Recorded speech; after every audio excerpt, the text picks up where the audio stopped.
Eu sunt dr. Alexandru Iliescu și înainte să ne aruncăm după liste miraculoase, vreau să fixăm împreună cea mai utilă idee. Ficatul este o uzină vie, capabilă să se repare dacă îi dai zilnic materie primă curată, ritm de lucru și timp de liniște. Nu se regenerează dintr-o capsulă scumpă sau dintr-un suc care promite 7 minuni în 3 zile, ci dintr-o suită de alegeri mărunte care se repetă până devin firești. Când farfuria coboară inflamația, când ora mesei nu mai apasă acceleratorul, insulinei la apus, când somnul primește noaptea întreagă și când mișcarea pune sângele în mișcare după prânz, ficatul respiră altfel, iar analizele nu mai sugrumă dimineața cu cifre neliniștitoare. Adevărul acesta spus fără artificii este începutul oricărui plan care ține mai mult de 2 săptămâni și produce efecte pe care le simțiți în oboseală, în claritatea minții, în pofta de mișcare și, da, în linia aceea de pe buletinul de analize care începe să se cumințească. Bucătăria, nu farmacia, este primul teren de joacă. Usturoiul, în cantități omenești, nu ca șoc la tigaie, aduce compuși sulfurați care pun la lucru căile de detoxifiere ale hepatocitelor. Lăsați căței pisați 1 minut să respire și adăugați-i într-o salată călduță sau la finalul unei tocănițe ca să nu ardeți partea utilă. Alături, o sfeclă coaptă sau fiartă, tăiată fin și mângâiată cu un strop de ulei de măsline extra virgin, sare cât ține regimul și o urmă de hrean, nu e doar garnitură colorată. Betalăinii îi țin spatele ficatului în fața valurilor de stres oxidativ care vin după mese grele, iar fibra din tubercul frânează vârful glicemic care lovea discret în țesut. Cruciferele, varză, conopidă, brocoli merită loc la masă de 2-3 ori pe săptămână. Dacă le gătiți blând, la abur sau la cuptor și păcăliți enzimele cu o linguriță de muștar sau câteva frunze crude adăugate la final, obțineți doze mici, dar constante, de compuși care activează sistemele de curățenie ale celulelor. În iernile șoști noastre, o varză murată făcută corect, fără exces de sare și fără excese în porție, vine cu bacterii prietenoase ce liniștesc intestinul și prin el scad zgomotul metabolic pe care ficatul îl suportă zi de zi. Nu ocoliți ciupercile doar pentru că par prea simple.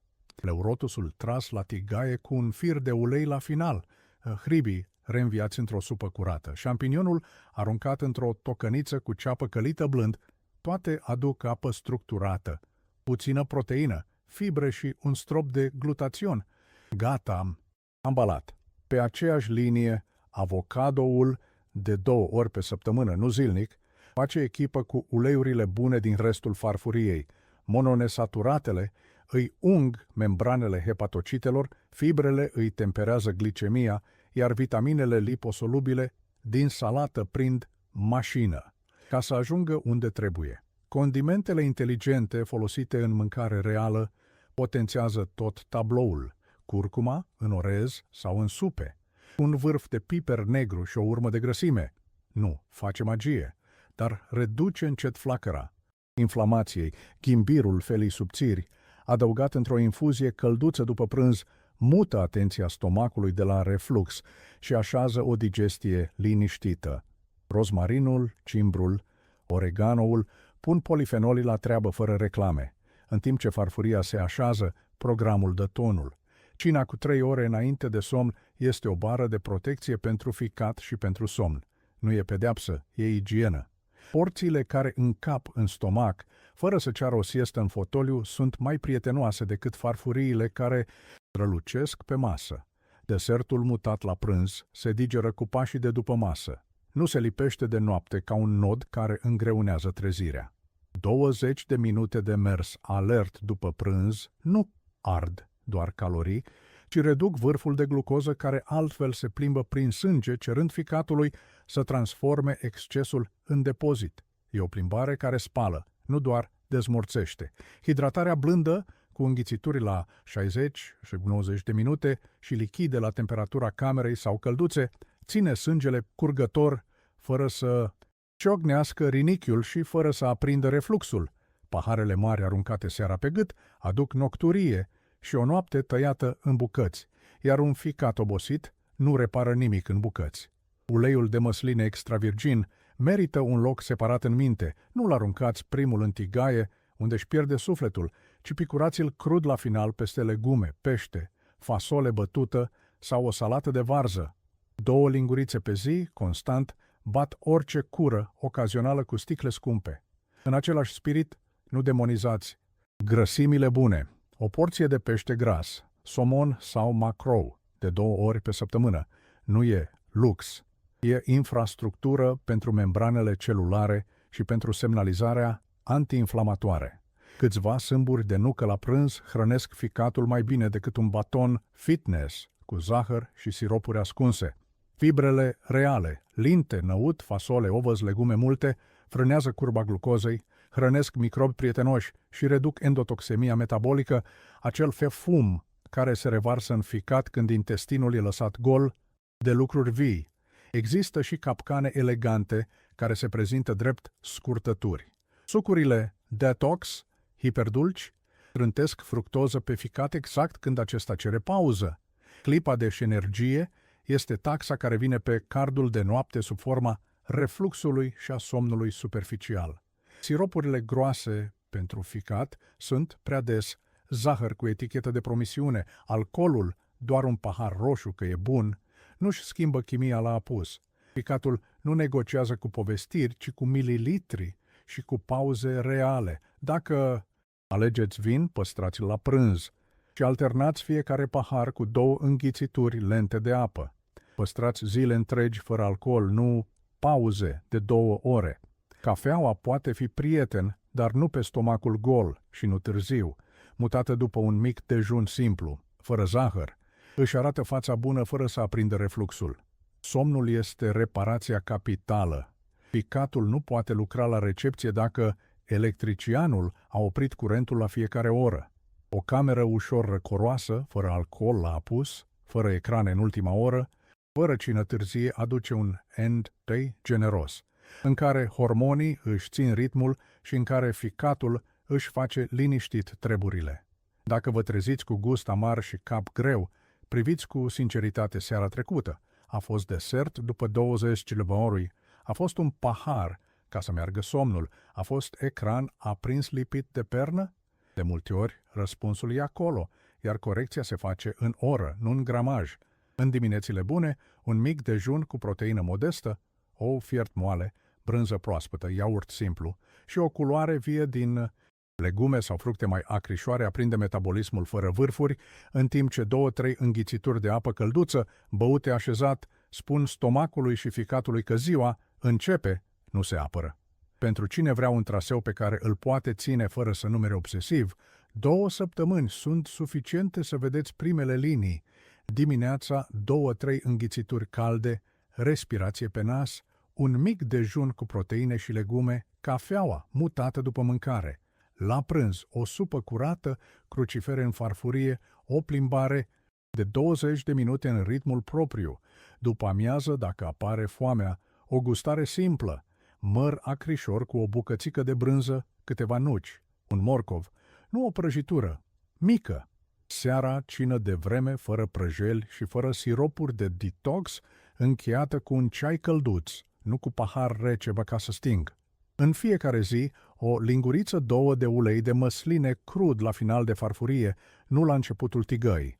După 10-14 zile, veți recunoaște semnele, cap mai limpede dimineața, mai puțină greutate după prânz, nevoia mai mică de dulce seara, o cifră a tensiunii mai cu minte, o stare de cald în corp, care vă lasă să adormiți fără să negociați cu perna. Nu lăsați planul să fie sabotat de detalii neforțate.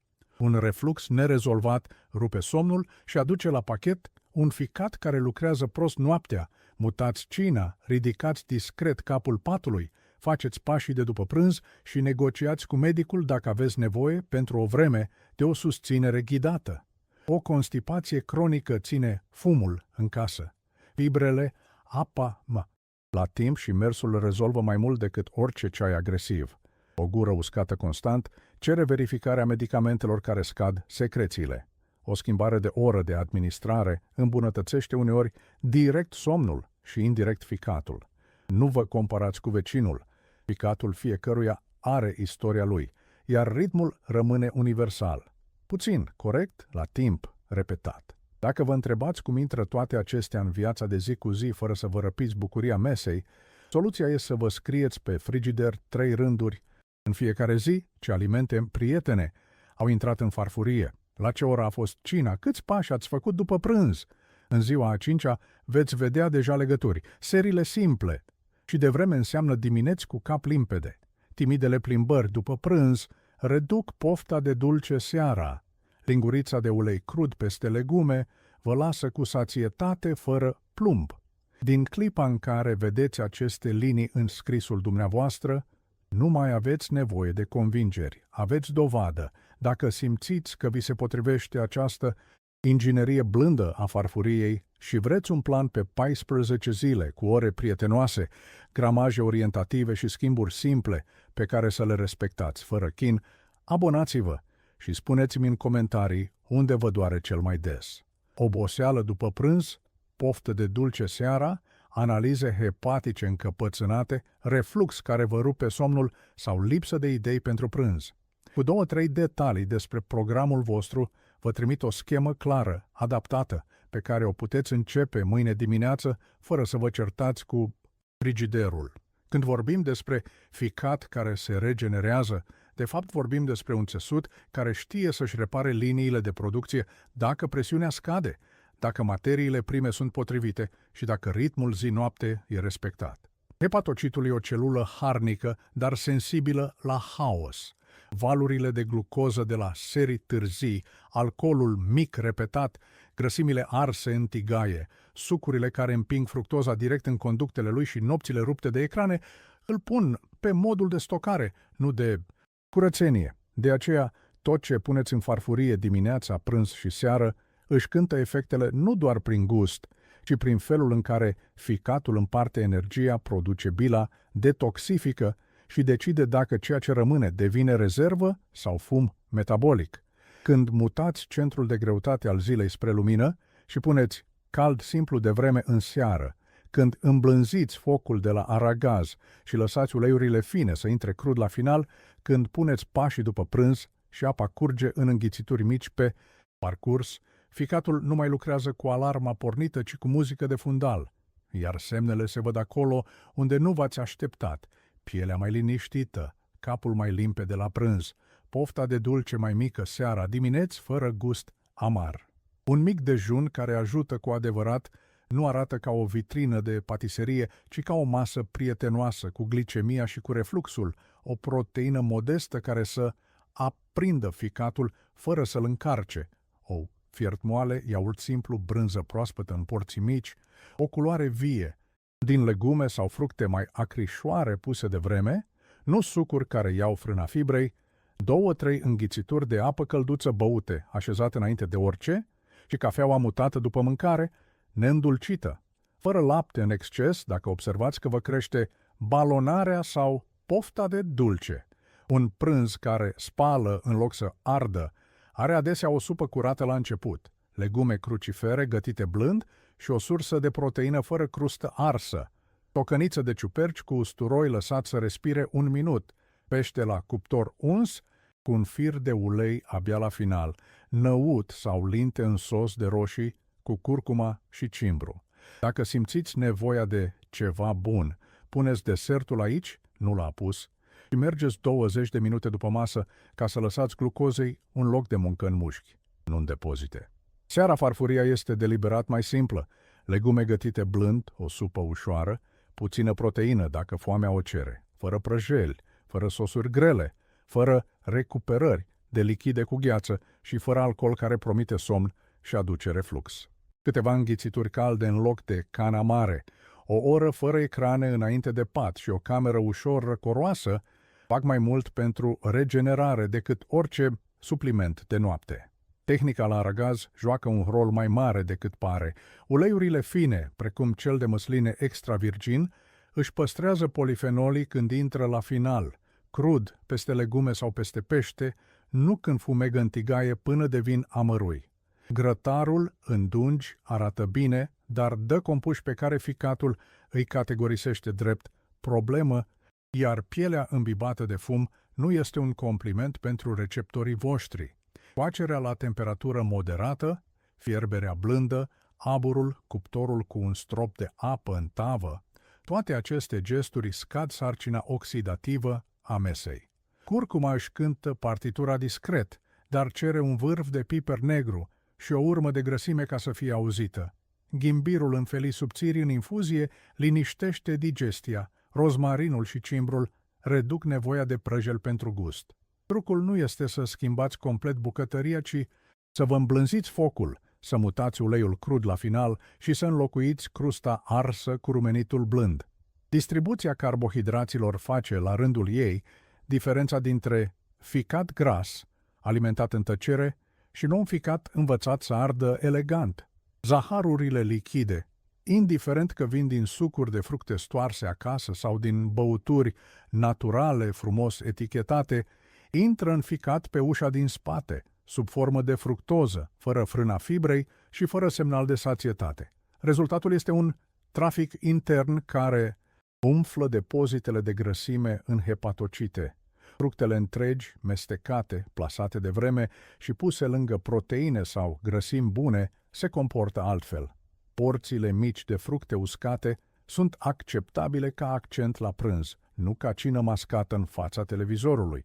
Cerealele integrale adevărate, nu cele vopsite pe etichetă, intră mai bine la prânz decât seara. Ovăzul hidratat peste noapte cu iaurt simplu și câteva nuci e pentru mulți o punte între nu am timp și am mâncat ceva real. Dacă măsurați glicemii, veți vedea cum plimbarea de după prânz coboară curba mai elegant decât orice dietă de o săptămână. Dacă nu măsurați, veți simți liniștea din cap ca un semn că sângele nu mai cară fum. Alcoolul are reguli simple dacă vreți ca ficatul să vă rămână prieten. Păstrați-l la prânz, nu seara. Alternați fiecare pahar cu 2 înghițituri de apă. Asumați zile întregi fără alcool și nu înlocuiți pauzele cu doar o gură. Vinul roșu nu-și transformă chimia pentru că are o poveste frumoasă.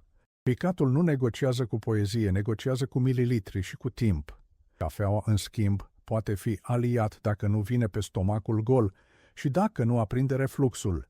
Mutată după mâncare și băută fără zahăr, își arată fața bună. Hidratarea peste zi, nu seara, e un alt acord simplu. Înghițituri mici, la 60-90 de minute, apă la temperatura camerei sau călduță, supă clară la prânz dacă vă prinde bine, infuzie blândă la apus. Paharele mari târzii fragmentează somnul, iar somnul fragmentat strică reparația capitală. Există comorbidități care cer nuanțe, nu altă gramatică. Diabetul nu interzice sfecla sau fructele, dar le cere plasate de vreme și în porții mici, cu mers după masă. Lintea, năutul și ovăzul, în porții potrivite, sunt mai prietenoase decât cartoful prăjit sau pâinea albă cu margine crocantă.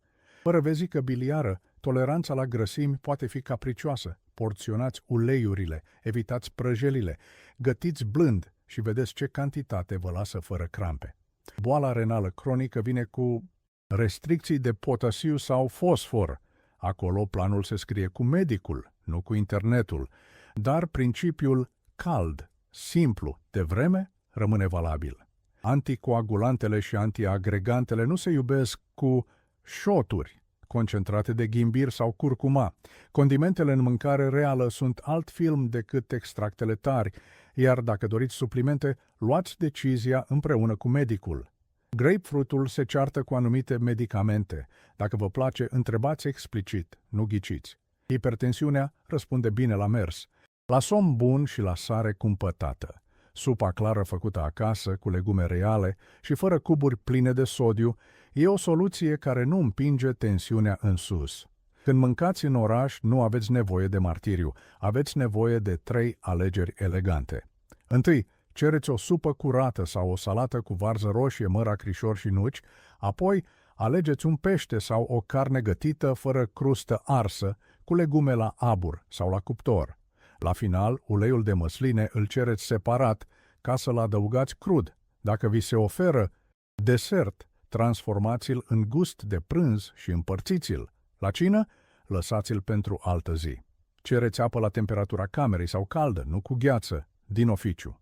O oră de seară fără ecran după ieșire face mai mult pentru ficat decât recuperarea cu un ceai agresiv. Iar dacă ajungeți la rude unde se gătește din inimă, puneți accent pe porția mică, pe supa de început, pe legume, pe uleiul adăugat la final, pe mersul după masă. Nu veți jigni pe nimeni dacă spuneți, e excelent, dar mă opresc aici. Miturile merită dezamorsate ca să nu vă consume răbdarea. Detoxul din sucuri este un maraton de fructoză pentru un ficat deja obosit. Ceea ce pare ușor pentru stomac se simte greu pentru hepatocit. Silimarina poate avea locul ei, dar nu înlocuiește supa, mersul, uleiul crud și orarul. Capsulele nu repun ritmul pierdut de ani. Fără grăsimi, total, nu e o regulă prietenoasă cu membranele celulare și cu hormonii. Grăsimile bune în lingurițe sunt structură, nu capriciu. Fără sare, fără... Diagnostic ajunge să vă strice pofta de mâncare și hidratarea, sarea cu măsură. Într-un context medical cunoscut, e mai înțeleaptă decât extrema. Un păhărel seara pentru somn se traduce de cele mai multe ori prin reflux și N3 sărac. Somnul bun se construiește prin seară simplă, nu prin anestezie lichidă. Monitorizarea care contează nu cere aparate scumpe, ci consecvență. Notați 2 săptămâni la rând ora cinei. Dacă a existat supă la prânz, câți pași ați făcut după masă, când a intrat uleiul crud și câte înghițituri calde au deschis dimineața. Dacă aveți analize, treceți valorile mari la început și repetați după o lună, 2 de ordine, cu aceeași oră a recoltării. O centură care se închide cu o gaură mai aproape, mai puțină greutate după prânz, un cap limpede în a doua parte a zilei, lipsa gustului amar la trezire sunt semne mai fidele decât cântarul zilnic. Nu căutați perfecțiunea pe termen scurt, căutați refrenul care se repetă fără luptă.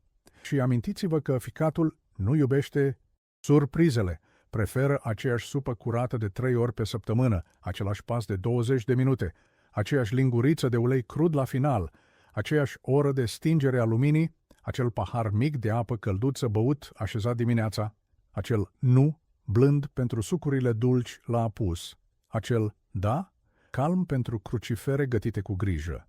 În zilele de drum sau de program dat peste cap, regula de acasă se comprimă, dar nu se evaporă. Înainte de plecare, 2-3 înghițituri calde și un mic dejun simplu. Pempampex, drum, apă fără gheață în înghițituri mici și o supă sau o salată când opriți. Seara, farfurie scurtă și somn pe un stomac liniștit. Dacă sunteți invitați la mese festive, deschideți cu supă sau salată. Gustați din felul principal fără crustă arsă. Lăsați desertul pentru prânz în altă zi și plimbați-vă 10 minute până la mașină. Nu veți simți nici lipsă, nici greutate. Ficatul nu cere armuri, ci oameni care îl lasă să respire între mese, să doarmă noaptea și să lucreze în liniște. Când îi dați aceste lucruri simple, cu regularitate, el răspunde cu puterea lui tăcută, pe care o simțiți în felul în care vă ridicați de pe scaun, în felul în care vă culcați fără să negociați cu stomacul și în felul în care vă treziți fără grijă că dimineața vine cu gust amar. Ceea ce păstrează un ficat cald și dispus să se repare nu este o singură mâncare vedetă, ci felul în care toate piesele zilei se așează una lângă alta fără să se încurce. Dimineața începe fără drumuri scurte la frigider pentru băuturi reci ca să pornesc, ci cu 2-3 înghițituri de apă călduță băute așezat, cu o respirație pe nas care liniștește stomacul și cu un mic dejun care nu alunecă în zahăr lichid. O proteină modestă, o culoare vie din legume sau din fructe mai acrișoare puse de vreme, cafeaua după mâncare și fără zahăr, cât să-i păstrați partea bună, acolo unde se strecoară în mod repetat gustări nevinovate între mese, ficatul trage ponoasele, fiecare ciupitură dulce ridică insulina, rupe refrenul, foame masă pauză și ține hepatocitul în priză pentru depozit, nu pentru curățenie. Când învățați din nou pauza reală dintre mese, la prânz farfuria se primește ca un partener, nu ca o alarmă. O supă curată deschide calea, cruciferele se rumenesc blând, ciupercile își dau glutaționul în liniște, peștele vine fără crustă arsă, iar la final un fir de ulei de măsline crud sigilează gustul și hrănește membranele celulare. După prânz, pașii nu sunt sport, sunt igienă metabolică, coboară vârful de glucoză, adună sângele din periferie, trimit semnale prietenoase spre ficat că nu e nevoie de depozit în plus. Seara rămâne fără artificii.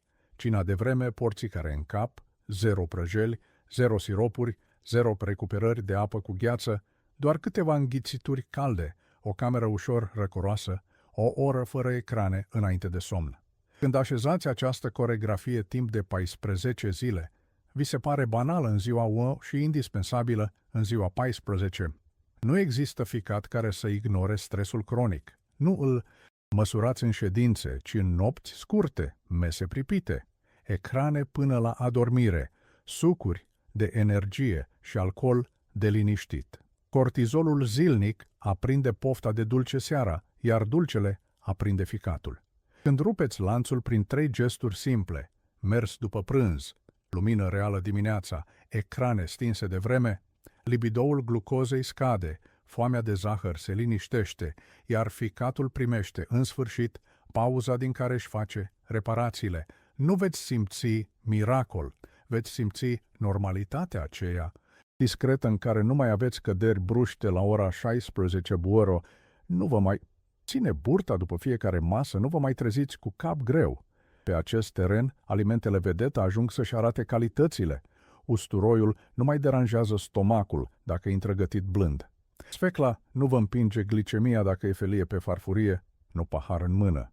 Cruciferele nu balonează dacă le rumeniți la cuptor cu un strop de ulei și cu o linguriță de muștar adăugată după coacere. Curcuma nu este pulbere amară, ci piesă într-o zeamă caldă sau într-un orez așezat. La cumpărături, ficatul se decide la fel de mult ca la aragaz. Evitați sosurile gata făcute care ascund zahăr, siropuri, amidonuri modificate și sare în exces. Luați roșii întregi în bulion și condimentați voi cu cimbru, busuioc, usturoi, curcuma. Alegeți conserve simple de pește în suc propriu sau în ulei de măsline, nu în sos picant, încărcat de zahăr. Scurgeți uleiul dacă este de calitate îndoielnică și adăugați-l pe al vostru, crud, la final. Căutați o cramă de legume de culoare intensă, varză roșie, sfeclă, ceapă roșie, ardei, pătrunjel, verdețuri. Culoarea înseamnă polifenoli, iar polifenolii scad umul metabolic. În raftul cu lactate treceți de vitrinele cu deserturi fitness și luați iaurt simplu.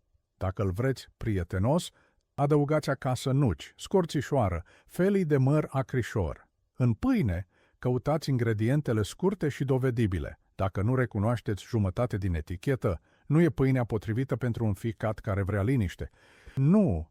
Orice disconfort după legume bune înseamnă că nu vă priesc. Deseori înseamnă fie o porție prea mare din entuziasm, fie o combinație nepotrivită la aceeași masă, fie o masticație pe fugă.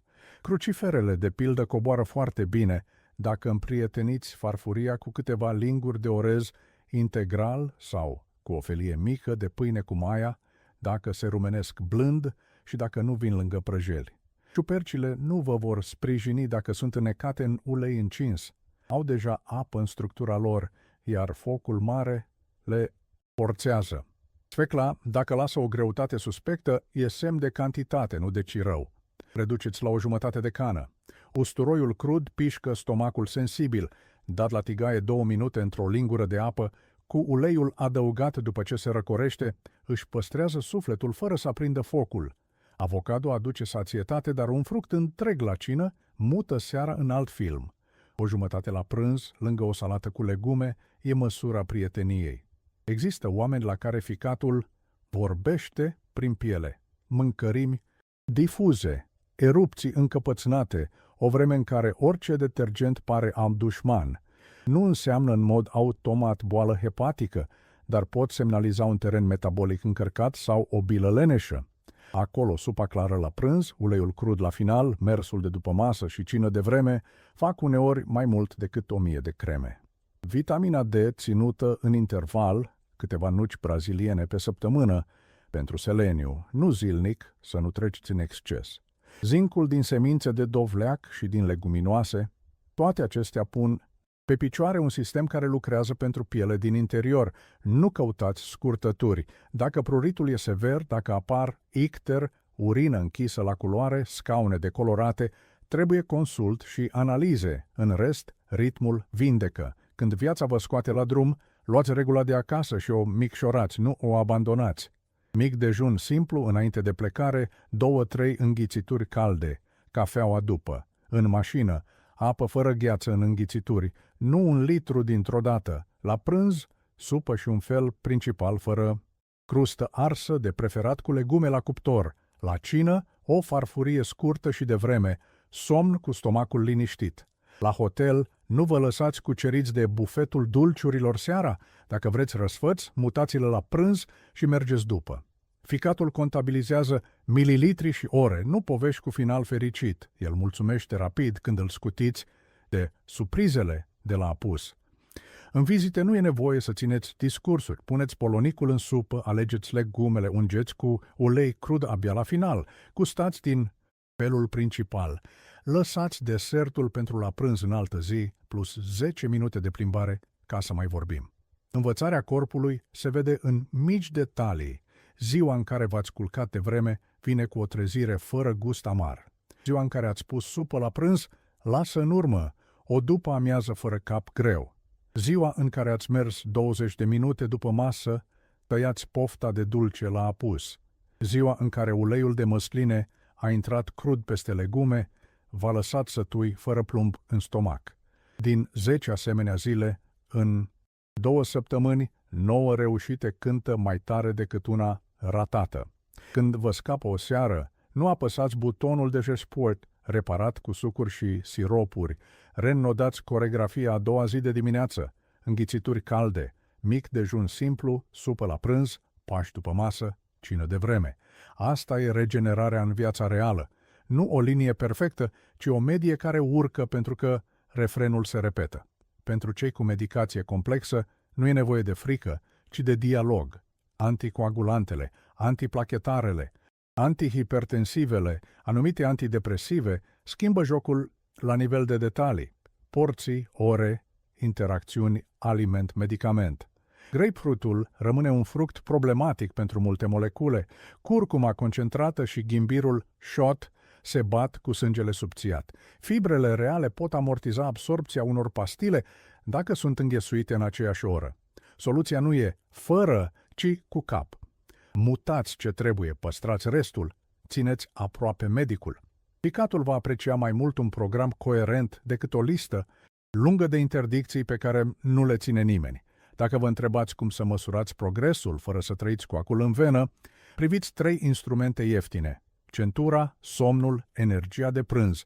Când gaura de la curea se mută cu un pas în interior, fără diete războinice, când adormiți fără negocieri și trezirea nu mai are gust amar, când ora 14 pe văvăl trece fără cădere. Ficatul a primit exact ce cere: mâncare reală, orar prietenos, somn întreg, pași după masă. Analizele vor confirma în timp alt: AST, GGT, trigliceridele, glicemia, HbA1c, dar corpul le știe dinainte. Notați pe un bilețel 3 lucruri 2 săptămâni la rând. Ora cinei, dacă a fost supă la prânz, câți pași ați făcut după. Lângă ele, puneți un asterisc în zilele cu dulciuri seara sau cu alcool la apus. Veți vedea teoria pe propria hârtie. Nu confunda fără cu pentru totdeauna. Nu e nevoie să vă certați cu tradiția, e nevoie să o domesticiți. Sarmalele devin prietenoase când orezul nu inundă carnea, când varza este spălată de excesul de sare și când porția e cât pumnul, nu cât oale. Ciorbele noastre sunt aliat natural, nu au nevoie de cuburi cu mult sodiu și zahăr ascuns. Peștele prinde gust fără făină și fără prăjeli dacă îl ungeți cu ulei crud după cuptor. Fasolea se lasă iubită dacă primește timp la hidratare, foc blând și un pic de chimenă. Borșul cald la prânz este pentru un ficat obosit un pansament, iar desertul, mutat la ora luminii și împărțit, rămâne bucurie, nu povară. Dacă simțiți că această inginerie blândă a farfuriei vi se potrivește, abonați-vă și scrieți-mi în comentarii unde vă apasă cel mai tare acum. Poftă de dulce seara, gust amar dimineața. balonare după mese mici, analize hepatice care nu coboară, nopți rupte de reflux. Lăsați-mi și 2 detalii despre programul vostru, ora obișnuită a cinei și câți pași reușiți după prânz. Vă răspund cu un plan scurt pe 14 zile, cu ore prietenoase și schimburi simple, ca să simțiți efectele, fără să vă certați cu frigiderul și fără să renunțați la bucuria mesei.